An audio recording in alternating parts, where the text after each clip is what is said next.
নমস্কার দর্শক বন্ধুরা, আজ আমি আপনাদের নিয়ে যাব বেশ কিছুটা আগের দিনে। তখন সেকেন্ড ওয়ার্ল্ড ওয়ারের সময় সারা পৃথিবী জুড়ে যুদ্ধের দামামা বেজে গেছে। বিভিন্ন শক্তি তাদের মধ্যে লড়াই হচ্ছে। সেই সময় আমাদের ভারতবর্ষের, আমাদের বাংলায় একটা খুব বীভৎস ঘটনা ঘটেছিল, যেটা আপনারা জানেন যে বাংলা দুর্ভিক্ষ হয়েছিল এবং সেটা হয়েছিল 1943। সেটার পটভূমি তৈরি হয়েছিল 1939 থেকে শুরু হয়েছিল। সেই সময় ব্রিটিশ সরকার জাপান এর শক্তিকে ভয় পেয়ে বাংলায় যে দুর্ভিক্ষের পরিবেশ তৈরি করেছিল ব্রিটিশ সরকার এবং তাদের যে মেশিনারি, সেই দুর্ভিক্ষর যে জায়গাটা তৈরি করেছিল বাংলাতে এবং টোটাল পূর্ব ভারত জুড়ে, তার ফলে আমাদের এই অঞ্চলে, আমাদের দেশের এই অঞ্চলে প্রায় 50 লক্ষের কাছাকাছি সাধারণ মানুষ অসহায়ভাবে মৃত্যুমুখে পতিত হয়েছিল। সেই যে ঘটনা, তাতে আমাদের কৃষক সমাজ, আমাদের গ্রামীণ বাংলা প্রচণ্ডভাবে একটা অনাহার, ম্যালেরিয়া এবং অন্যান্য লোকে মারা গেছে। লক্ষ লক্ষ লোক দরিদ্র হয়েছিল, কারণ এই সংকট অর্থনীতির একটা বড় অংশকে আবির্ভূত করেছিল এবং সামাজিক কাঠামোকে বিপর্যয়ভাবে একটা বিপর্যয়পূর্ণ পরিস্থিতির দিকে দাঁড় করিয়েছিল। পরিবার বিচ্ছিন্ন হয়ে গেছিল।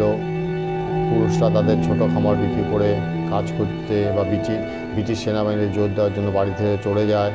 মহিলা ও শিশুরা গৃহিণী অভিবাসী হয়ে ওঠে এবং যে হিউম্যান ট্রাফিকিং, এক্সট্রিম পর্যায়ে হিউম্যান ট্রাফিকিংটা বেড়েছিল এবং মেয়েদের সবচেয়ে বেশি যারা এই দুর্ভিক্ষের ফলে ক্ষতিগ্রস্ত হয় বা নিপীড়িত হয় তারা হচ্ছে আমাদের মহিলা সমাজ বা মহিলারা।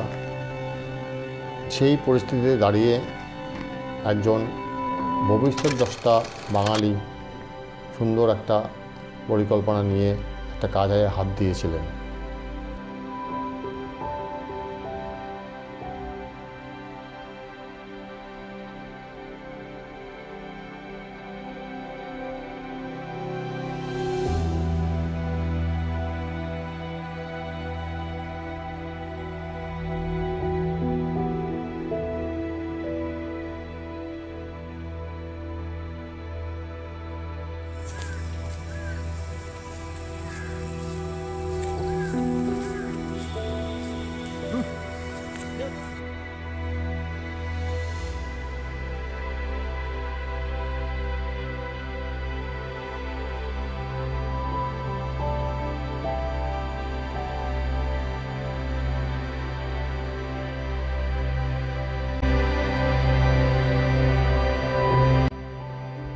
আচ্ছা, আপনি এই আশ্রমে কবে থেকে আছেন এখানে? এই 1965 সাল থেকে আছি। আচ্ছা, মানে এখানে কি হতো, কি চলতো কাজকর্ম? এখানে আগে ছেলে মেয়েরা ছিল। আচ্ছা। এবং জামা কাপড়, মানে ফ্রেশ বিছানার চাদর ফাদর এগুলো তৈরি হতো। আচ্ছা। তারপরে ছোট মতো একটা হাসপাতাল মতো ছিল এখানে। আচ্ছা, মেয়েরা থাকতো? মেয়েরা? হ্যাঁ, মেয়েরা থাকতো। আচ্ছা, ছেলে মেয়ে উভয় থাকতো। কাজকর্ম হতো, শেখাতে হ্যাঁ, হতো। কাজকর্ম করতো, তারাও মানুষ হতো। 18 বছর পর্যন্ত এখানে আচ্ছা, সবাই মানুষ আপনি কত হতো। সালে এসেছেন বললেন? আমি ওই 1965-তে। হ্যাঁ। আচ্ছা আচ্ছা। তা এখন এখানে কোনো কিছু হচ্ছে না? এটা কত বছর থেকে, কবে থেকে বন্ধ হলো এটা? এটা 17 জুন, হুম, মানে 17 সালে। 2017 সালে এটা বন্ধ হয়েছে। হ্যাঁ, জুন মাসে। আচ্ছা, এদের যারা করেছিল কাজকর্ম, মানে যারা অর্গানাইজ করতো, তারা আসে এখানে? না, এখন বর্তমানে কেউ আসে না। কেউ আসেন, আপনারাই আছেন, তাই তো? আচ্ছা, এই কতটা আমরা জায়গা হবে টোটাল? এখানে প্রায় 50-60 বিঘে জমি আছে। 50-60 বিঘে জমি। হ্যাঁ। আচ্ছা আচ্ছা, ঠিক আছে, ধন্যবাদ।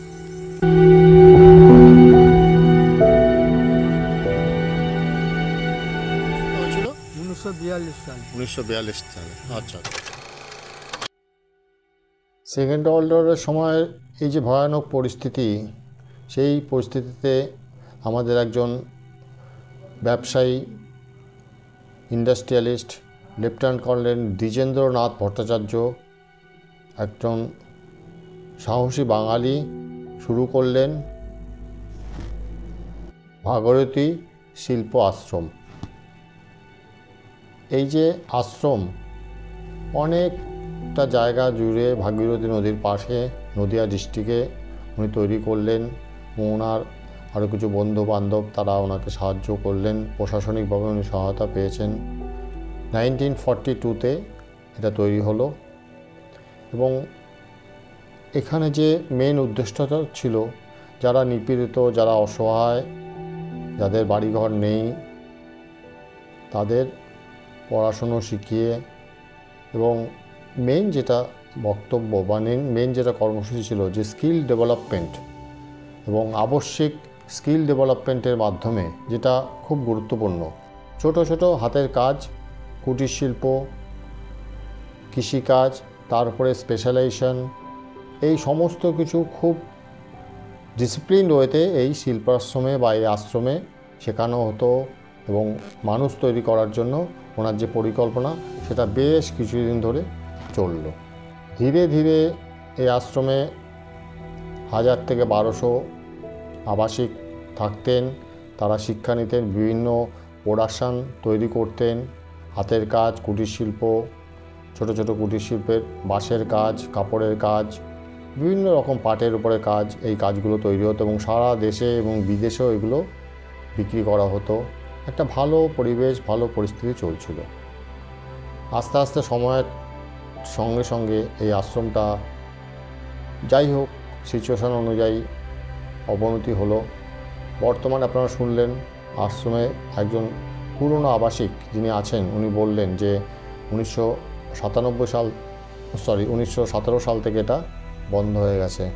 আমরা ইন্টারনেটে দেখলাম এটা নিয়ে মোস্ট প্রবাবলি কোনো কোর্টে কেস ফেস কিছু চলছে, সেই জন্য হয়তো বন্ধ হয়েছে, কোনো লিগ্যাল ইস্যু হয়েছে।